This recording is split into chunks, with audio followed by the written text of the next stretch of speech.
Snow. The snow fell thickly as I watched. The street lamps flickered with anticipation. The table you were sitting at was large and steady, no possible way of falling. Looking out across the yard, you see between you neighbor's house a figure. Tall, dark, empty. It stares through your window directly at you. Its long, fragile silhouette takes a step closer into the flickering lamps. You see its ragged body and its skin hanging down. It looks as if it has taken patches of people's skins and sewed it together. Everything about it is bloody and you start to shake.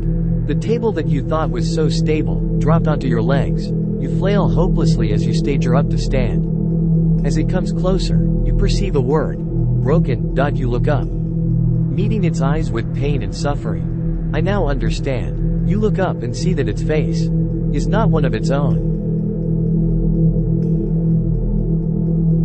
Sleepless. Why had I watched that dumb movie? I was such a scaredy cat at the time that it got into my head and freaked me out. I lay in my room, staring at the ceiling, desk lamp on. Not sleeping, relaying the scenes from the movie. Then it hit me, this smell. Like something rotten. I thought it was maybe what I ate, so I sat up to go to the restroom, and came face to face with the creature. A black mass with red eyes. It growled at me before vanishing. Now I sleep with a crucifix above my bed. I can still feel it get close to me every night, and I wonder, what is it waiting for? The sound. It's so compelling. No, I can't, you tell yourself as you listen. This isn't the first experience with the sound. It hurts to think about. You were having a good time until it took them from you. A searing pain shoots through you as the memory comes flooding back, the screams, the look of horror in their eyes before their life fades. The silence. You sit there, waiting before you leave.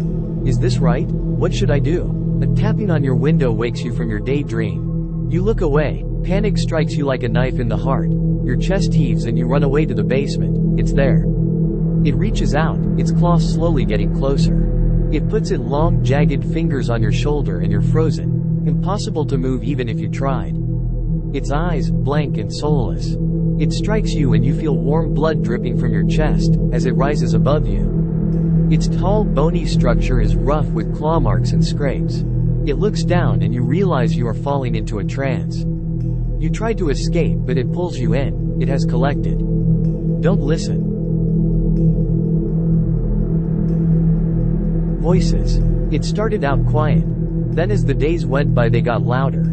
The whispers over and over until they became a clear voice. Then they started leaving scratches, dead animals, blood messages on me. I told people to listen but of course they sent me here. I can hear the screams of everyone that doubted me, at least I think I can. But as I lay in the bed I could swear someone said hush. Then it happened. Screams. Blood. The cracking of my bones. Then I woke up. Terrified and in cold sweat as it started over again. Creepy small town. One day I decided to take my motorcycle on a cross-country ride. I don't know far I went till I noticed I entered a small abandoned town. I didn't pay it any mind until I entered a scary forest. There was a lot of dead animals in the forest. Then I came to a dead end so I had to turn back around. As I entered back into town I noticed something creepy. All the abandoned house had zombie-like people standing on the porch looking at me with a deranged look.